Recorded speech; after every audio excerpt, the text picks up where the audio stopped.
বাংলাদেশে ফের বিদ্রোহের সুর। কর বৃদ্ধির প্রতিবাদে রাস্তায় নামছে জনতা। ইউনূস সরকারের হাতে ৪৮ ঘন্টার সতর্কতা।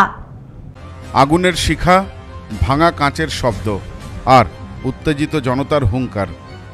গত বছরের ভয়াবহ সেই স্মৃতিগুলো যেন আবার ফিরে আসছে বাংলাদেশে। নতুন বছরে অন্তর্বর্তী সরকারের প্রধান উপদেষ্টা মোহাম্মদ ইউনূসের বিরুদ্ধে ক্ষোভে ফুঁসছে গোটা দেশ। কারণ অতিরিক্ত কর আরোপ এবং নিত্য প্রয়োজনীয় পণ্যের দামে লাগামহীন বৃদ্ধি।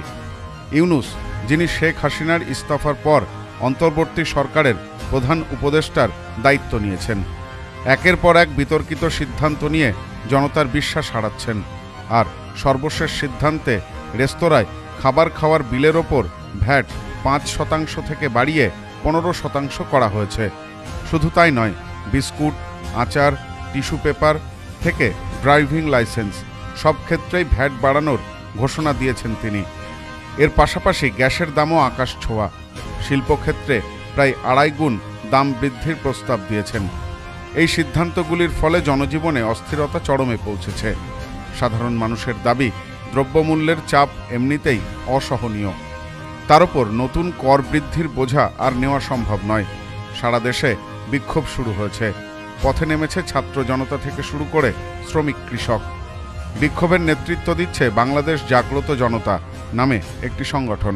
তারা স্পষ্ট বার্তা দিয়েছে ইউনূস সরকারকে ৪৮ ঘন্টার মধ্যে নতুন করে আরোপিত কর প্রত্যাহার করতে হবে, না হলে সারা বাংলাদেশ অচল করে দেওয়ার হুমকি দিয়েছেন তারা। সংগঠনের অন্যতম মুখপাত্র আজমুল জিহাদ বলেছেন, শেখ হাসিনাও কর আরোপ করেছিলেন, কিন্তু তার একটি সীমা ছিল। ইউনূস সরকার, যারা ছাত্র জনতার সমর্থনে ক্ষমতায় এসেছে, তারা যদি জনগণের বিরুদ্ধে কর চাপিয়ে দেয় তবে তা আমরা মেনে নেব না। সিদ্ধান্ত বদল না হলে গণ অভ্যুত্থান অনিবার্য। বিক্ষোভের তীব্রতায় ইউনূস সরকার কিভাবে সাড়া দেবে তা নিয়ে দোলাচল চলছে। জনতার রোষ দমন না করা গেলে অন্তর্বর্তী সরকারের মেয়াদ শেষ হওয়ার আগেই ক্ষমতা হারানোর সম্ভাবনা তৈরি হতে পারে। বাংলাদেশের মাটিতে নতুন বছরে শান্তি নাকি সংঘাতের গল্প লেখা হবে তা নির্ভর করছে আগামী ৪৮ ঘন্টার ওপর। জনতার দাবি মানবে সরকার, নাকি এই উত্তাল তরঙ্গে ডুববে ইউনূস প্রশাসন? দেশজুড়ে এখন সেই প্রশ্নই ঘুরপাক খাচ্ছে।